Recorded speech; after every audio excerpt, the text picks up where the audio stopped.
The best leaders don't just give answers, they help their teams find their own way. That's the essence of coaching and leadership. Let's explore this topic in this episode.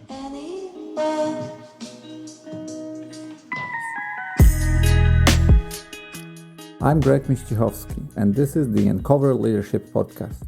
For over 15 years, I've been leading teams, and my mission is simple: to share my experience so you can grow on your own leadership journey. Each episode, I'll bring you some practical tips, real-world insights, and lessons from my path to help guide yours. So listen in. Let's uncover leadership together. Let's start with the meaning of leadership as a coach in daily lives. And it's about declining the direct orders to your people and asking more questions and empowering them to take their own decisions, helping them out to grow. So there's this contrast between boss and a coach. If you want to be a boss, if you need to be a manager that give the direct orders to the people because some tasks will require that, go ahead, just give them, exact tasks that they need to fulfill. But if you want your people to grow, if you want to give them the flexibility to find their own answers, you should get that coaching mindset. You need to start building the capability in them to take their own decisions. Now, if you want to start this, you kind of want to understand why it even matters. Coaching creates growth in individuals, and it also creates that resilience in the teams. Once you're going to start coaching the individuals in your team, they're going to notice and they're going to try to repeat your behavior, and they're going to help each other. They're going to grow together. That's going to create that awesomeness in the team where they all want to get better as they go. It's also going to increase autonomy. It's going to increase ownership and engagement in your teams. It's going to build the next generation of leaders. And I think that's the key essence, that the most excellent leaders are doing it. They are creating the next leaders that come from under their wings. Now, my favorite part of every episode, the real world examples. And I'm going to start not necessarily with the example, but the mindset. And I'm a huge Agilist. I believe, that it's working because there are multiple evidence. And in Agile, we have a Scrum Master. Scrum Master is not a boss. He's not the leader as per se, because it's usually just an individual on a team. But the role of Scrum Master is critical. The Scrum Master do not own the deliverables. It's not a project manager. The value in getting great Scrum Master on a team is the coaching that enables the collaboration between different team members and help the teams overcome the roadblocks on their way. So it's a critical role because you give the coach for every team get a coach in the role of the Scrum Master. The next example, it's going to be second one that I bring in from Google, the Project Oxygen.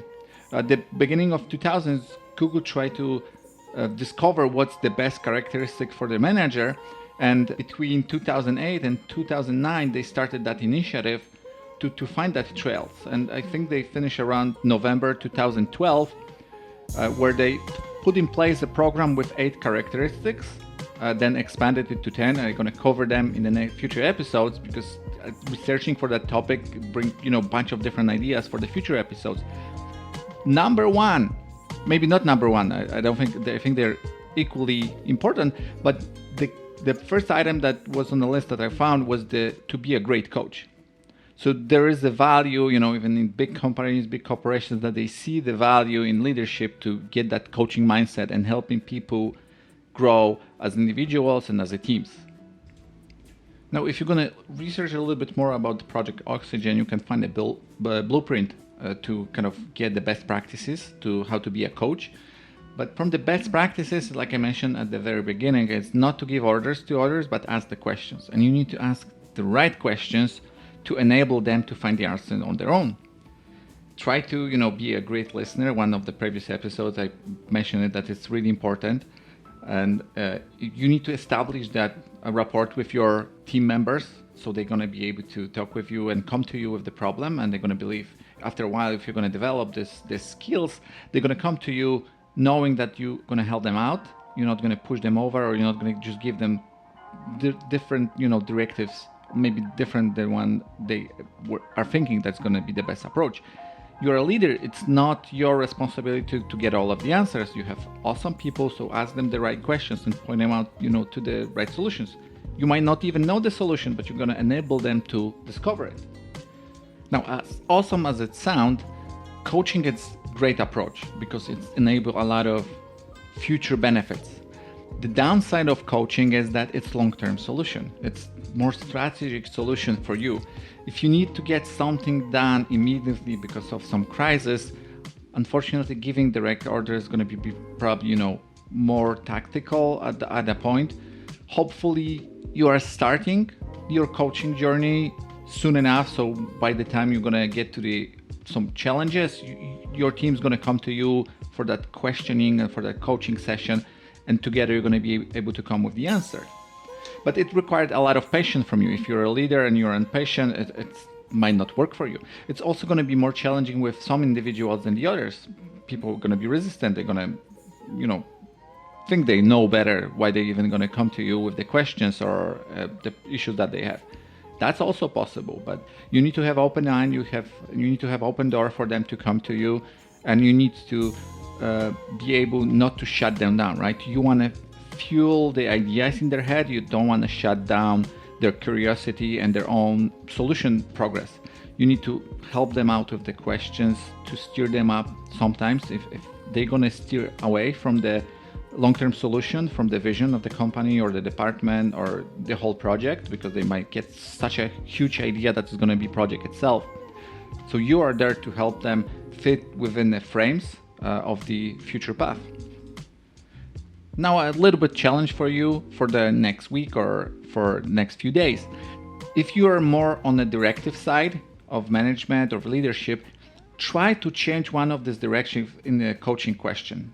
Try to enable the people to find their own answers and see if it's worked for you.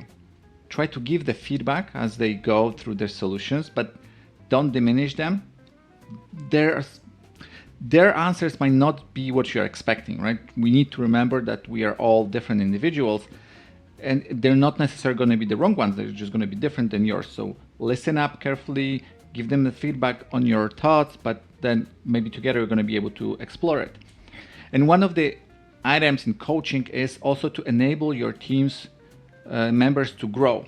So try, if you have one-on-ones with your team members, try to spend 5 to 10 minutes to discover how they want to grow, what's their future look like, and help them grow.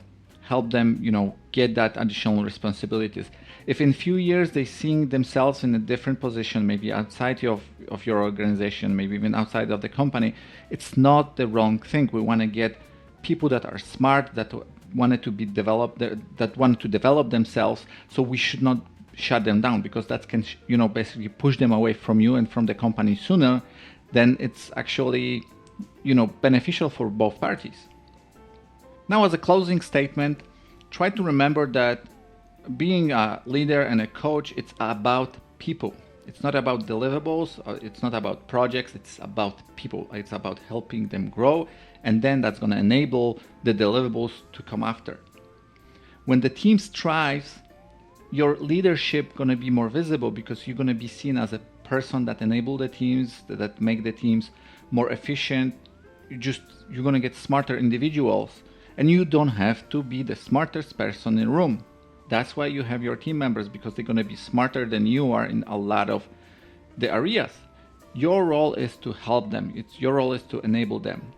So I want to, call you to, once again, listen more, ask more meaningful questions, try to ask right questions, don't shut the people down. I hope you liked this episode. Thank you very much for listening, and I really wish that you're going to be back next week for the future one. Thank you.